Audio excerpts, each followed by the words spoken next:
ಭಲೆ ಭಲೆ ಚಂದದ ಚೆಂದುಳ್ಳಿ ಹೆಣ್ಣು ನೀನು. Hello, welcome to day 37. Night reception ಎಲ್ಲ ಮುಗ್ದಿ ಸ್ವಲ್ಪ ಹೊತ್ತಾದ್ಮೇಲೆ 3 ಗಂಟೆಗೆ ಶಾಸ್ತ್ರಗಳು ಸ್ಟಾರ್ಟ್ ಆಯ್ತು. ಅದ್ರಲ್ಲಿ ಫಸ್ಟ್ ಇದ್ದಿದ್ದು ಬಳೆ ಶಾಸ್ತ್ರ. ನಂಗೆ ಬ್ಲ್ಯಾಕ್ ಬಳೆ ಹಾಕ್ಸ್ಬೇಕಂತ ತುಂಬಾ ಆಸೆ ಇದ್ರು. ಮದ್ವೆ ಆಗಕ್ ಮುಂಚೆ ಹಾಕ್ಸ್ಕೋಬಾರ್ದು ಅಂತ ಅವ್ರು ಗ್ರೀನ್ ಬಳೆ ಹಾಕ್ತರು. ಆಮೇಲೆ ಮಂಟಪ ಎಲ್ಲ ರೆಡಿ ಮಾಡಿದ್ರು. ನಾವು ಫ್ರೆಶ್ ಅಪ್ ಆಗಿ ರೆಡಿ ಆಗೋಣ ಅಂತ ಹೋದ್ವಿ. ಇದು ನನ್ನ ಲುಕ್. ಮುತ್ತಿನ ಮಾಲೆ ಚಂದಾವ. ಹಾಗೆ ಅಕ್ಷತೆ ಇಟ್ಕೊಂಡು ನಿಂತ್ಕೊಳ್ಳೋ ಚಾನ್ಸ್ ನಂಗೆ ಸಿಕ್ಕಿತ್ತು. ಇಷ್ಟು ಚೆನ್ನಾಗಿ ರೆಡಿ ಆದ್ಮೇಲೆ ಫೋಟೋ ವಿಡಿಯೋ ಇಲ್ಲ ಅಂದ್ರೆ ಹೆಂಗೆ. ಇವತ್ತಿನ ಫೋಟೋಸ್ ಎಲ್ಲ ಸಕ್ಕದಾಗಿ ತಕ್ಕೊಟ್ಟಿದ್ದು ಶಿವು ಅಂತ. ಅವ್ನ ಇನ್ಸ್ಟಾ ಐಡಿ ಬಂದು ಶಿವು ಕ್ಲಿಕ್ಸ್ ಅಂತ ಇದೆ. ಅವ್ನ ಪೇಜ್ ವಾಸ್ ಅದು, ಬಟ್ ವರ್ಕ್ಸ್ ಅಂತೂ ಸೂಪರ್.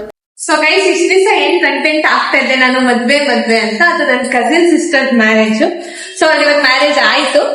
ನೆಕ್ಸ್ಟ್ ಲೈನ್ ಕ್ಲಿಯರ್ ಆಗಿದೆ ನಮ್ಗೆ. ನನಗೇನು ನಿನ್ ನಂಗೇನು ಮದ್ವೆ ಎಲ್ಲ ಮುಗಿಸ್ಕೊಂಡ್ ಮನೆ ಕಡೆಗೆ ನಮ್ಮ ಪಯಣ. ಇದಾಗಿತ್ತು ಇವತ್ತಿನ ಬ್ಲಾಗ್ ಅಂತ ಹೇಳ್ತಾ ಮತ್ತೆ ಸಿಗುವ ಅಷ್ಟೇ.